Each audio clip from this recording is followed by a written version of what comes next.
दोस्तों आज की इस वीडियो में हम जानने वाले हैं कि हम हमारे घरों में कितने किलोवाट का सोलर प्लांट लगवाएं। ये कैसे हम पता कर सकते हैं। दोस्तों आजकल सोलर प्लांट की काफ़ी डिमांड आ रही है और काफ़ी कंज्यूमर सोलर प्लांट लगवाना भी चाहते हैं, लेकिन दोस्तों वो डिसाइड नहीं कर पाते कि हम हमारे घर में कितने किलोवाट का सोलर प्लांट लगाएं। उन्हें पता ही नहीं होता कि हम कितने किलोवाट का सोलर प्लांट लगवाएं और वो सोलर प्लांट लगवा लेते हैं। जब वो सोलर प्लांट को आगे यूज करते हैं तो उन्हें काफ़ी दिक्कतों का सामना करना पड़ता है।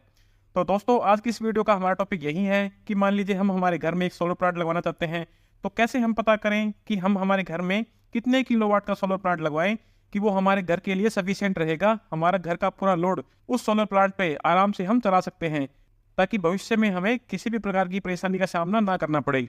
दोस्तों साथ ही साथ आज की इस वीडियो में हम ये भी जानेंगे कि 1 किलोवाट के सोलर प्लांट के लिए हमें कितने स्क्वायर फुट एरिया की जरूरत होगी और सोलर प्लांट को लगवाने से पहले हमें किन किन बातों का ध्यान रखना चाहिए।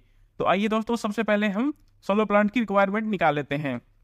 दोस्तों सोलर प्लांट की रिक्वायरमेंट निकालने के लिए हमें क्या करना होगा, जो हमारा पूरा साल में जिस भी महीने में सबसे ज़्यादा इलेक्ट्रिसिटी बिल आता है वो महीना दोस्तों हमें सबसे पहले चूज कर लेना है। दोस्तों जो हमारा सबसे ज़्यादा इलेक्ट्रिसिटी का बिल आता है या तो जून महीने में आता है या जुलाई में आता है।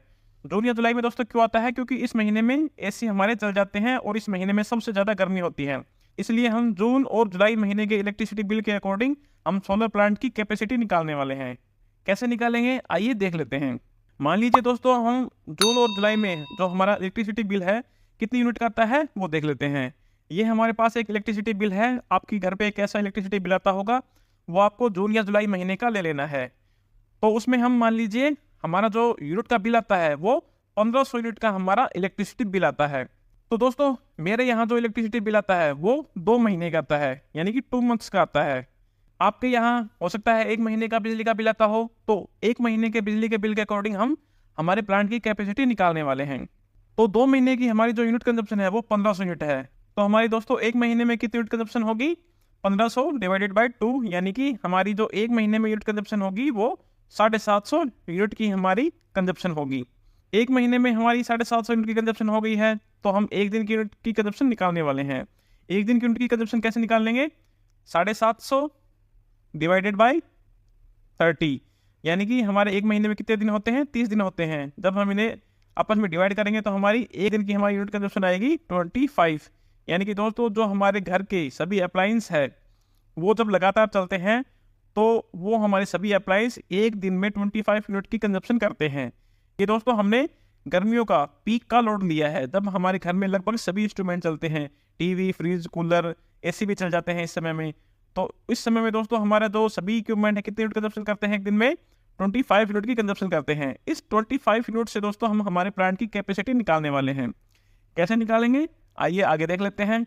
तो ये दोस्तों हमारे 1 दिन की यूनिट कंजप्शन आ चुकी है। अब हम क्या देखेंगे, जो हमारा 1 किलोवाट का सोलर पावर प्लांट होता है वो 1 दिन में कितनी यूनिट बनाता है। हमारा पावर प्लांट है 1 किलोवाट का, वो 1 दिन में 4 से 5 यूनिट बनाता है। 1 किलोवाट का सोलर पावर प्लांट है वह 1 दिन में 4.5 यूनिट प्रोड्यूस करता है। अब हम दोस्तों क्या करेंगे, ये जो हमारा 25 यूनिट आया है इसे हम डिवाइड कर देंगे 4.5 यूनिट से, क्योंकि दोस्तों ये हमारी 1 दिन की प्रोड्यूस जो हमारा पावर प्लांट करता है, प्रोड्यूस करता है वो यूनिट है, और ये जो हम कंजप्शन करते हैं 1 दिन में वो यूनिट है। जब हम इन्हें डिवाइड करते हैं दोस्तों तो हमारी वैल्यू क्या आएगी, 5.55 kW।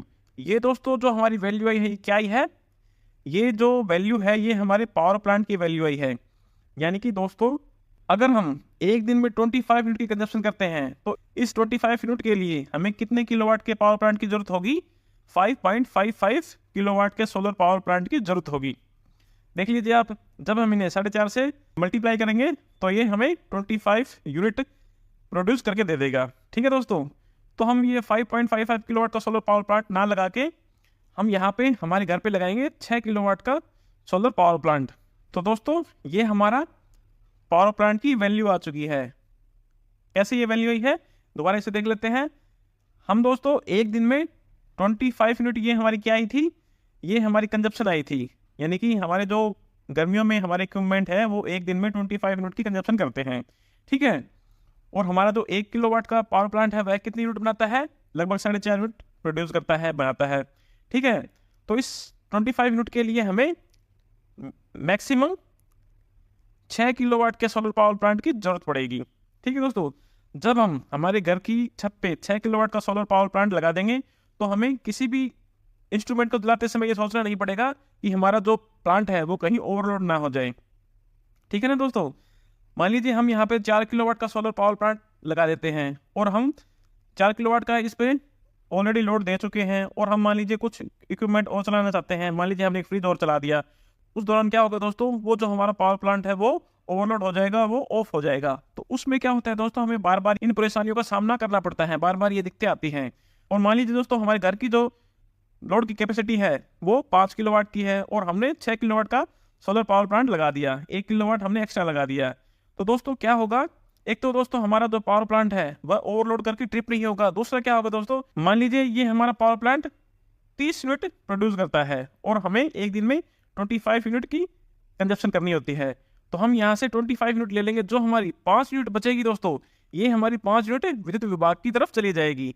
जो हमारे सोलर मीटर होते हैं दोस्तों उनमें 3 मीटर लगते हैं। ठीक है दोस्तों, एक तो दोस्तों हमारा मेन मीटर होता है, एक सोलर मीटर होता है, एक नेट मीटर होता है।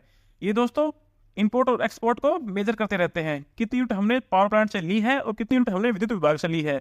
और ये जो 5 यूनिट हमने विद्युत विभाग को वापस दी है, इनका क्या होगा दोस्तों, इनमें दोस्तों क्या होता है, हमें जो विद्युत विभाग होता है, आपके यहाँ कोई भी इलेक्ट्रिसिटी बोर्ड हो सकता है, वो आपको इन 5 यूनिट की कुछ सब्सिडी दे देता है दोस्तों। तो ये हमारी 5 यूनिट दोस्तों जो होती हैं वो वेस्ट नहीं जाती, इनकी हमें सब्सिडी मिल जाती है। ठीक है ना दोस्तों, और ये जो सब्सिडी है आपके नेक्स्ट बिल में आपको क्रेडिट हो जाती है। दूसरा दोस्तों हम जान लेते हैं कि 6 किलोवाट का जो पावर प्लांट है, मान लीजिए हमें 6 किलोवाट के पावर प्लांट लगवाना है घर पे, तो उसके लिए हमें हमारी छत पे हमें कितना एरिया चाहिए। दोस्तों जो एरिया निकालने का जो हमारा सिंपल सा फॉर्मूला है वो दोस्तों ये है कि हमें 1 किलोवाट के सोलर पावर प्लांट के लिए 100 स्क्वायर फीट की जगह दोस्तों चाहिए होती है। 100 स्क्वायर फुट में दोस्तों हमारा 1 किलोवाट का सोलर प्लांट लगता है, क्योंकि इसकी जो प्लेटें होती हैं वो काफ़ी बड़ी बड़ी होती हैं। तो इनके अच्छी तरह रख रखाव के लिए हमें लगभग 1 किलोवाट के पावर प्लांट के लिए 100 स्क्वायर फुट जगह की जरूरत पड़ेगी। लेकिन दोस्तों आपको इस बात का भी जरूर ध्यान रखना है कि ये जो 100 स्क्वायर फुट की हम जो एरिया की बात कर रहे हैं, ये हमारा शैडो फ्री होना चाहिए। इस 100 स्क्वायर फुट के एरिया में कोई भी छाया नहीं होनी चाहिए। मान लीजिए दोस्तों ये आपका मकान है, ठीक है दोस्तों, और आपके पड़ोस में एक ये मकान है, एक आपके पड़ोस में ये मकान है दोस्तों, और आपने यहाँ पे आपकी ये छत है, आपने यहाँ पे 6 किलोवाट के पावर प्लांट को लगवा लिया है। तो दोस्तों जब यहाँ से सूरज आएगा तो सूरज की किरणें यहाँ पड़ेंगी, तो दोस्तों ये जो मकान बीच में आएगा तो ये आप सूरज की किरणों को आपके सोलर प्लेटों पे जाने नहीं देगा और आपका ये जो 6 किलोवाट का सोलर पावर प्लांट पे जो लगा पैसा है वो बर्बाद हो जाएगा। ठीक है दोस्तों, ये सूरज घूम के इधर आएगा, तो यहाँ पे अगर सूरज की किरणें आएंगी शाम को या इवनिंग में, तो भी आपके यहाँ पावर प्लांट में सोलर की किरणें नहीं आएंगी, सूरज की किरणें नहीं आएंगी, और आपका ये जो 6 किलोवाट के पावर प्लांट के लिए जो भी आपने पैसा लगाया है वो वेस्ट हो जाएगा। इसलिए दोस्तों मैंने आपको बताया कि जब भी आप अपने घर पे पावर प्लांट लगवाते हैं, सोलर पावर प्लांट लगवाते हैं, तो जो आपकी छत है वो आपकी पड़ोसी हैं उनके या तो बराबर हो या उनसे कुछ ऊंची होनी चाहिए। ठीक है ना दोस्तों, ये जो आप जहाँ भी पावर प्लांट लगवाते हैं वहाँ सूरज की रोशनी डायरेक्ट आनी चाहिए। ये जो जगह है ये शैडो फ्री होनी चाहिए, यहाँ पे छाया का कोई काम नहीं होना चाहिए दोस्तों। तो आपको इस बात का जरूर ध्यान रखना है, जब भी हम सोलर पावर प्लांट लगवाते हैं तो हमें एक शैडो फ्री एरिया की जरूरत होती है। तो दोस्तों आशा करता हूँ आपको आज की हमारी ये वीडियो अच्छी लगी होगी। वीडियो अगर आपको अच्छी लगे तो प्लीज़ वीडियो को लाइक करें, और अगर आप हमारे चैनल पर नए हैं तो चैनल को सब्सक्राइब करना ना भूलें, क्योंकि दोस्तों मैं आपके लिए ऐसे इंटरेस्टिंग टॉपिक पर वीडियो लाता रहता हूँ। मिलते हैं अगली वीडियो में एक और नए टॉपिक के साथ। जय हिंद, जय भारत।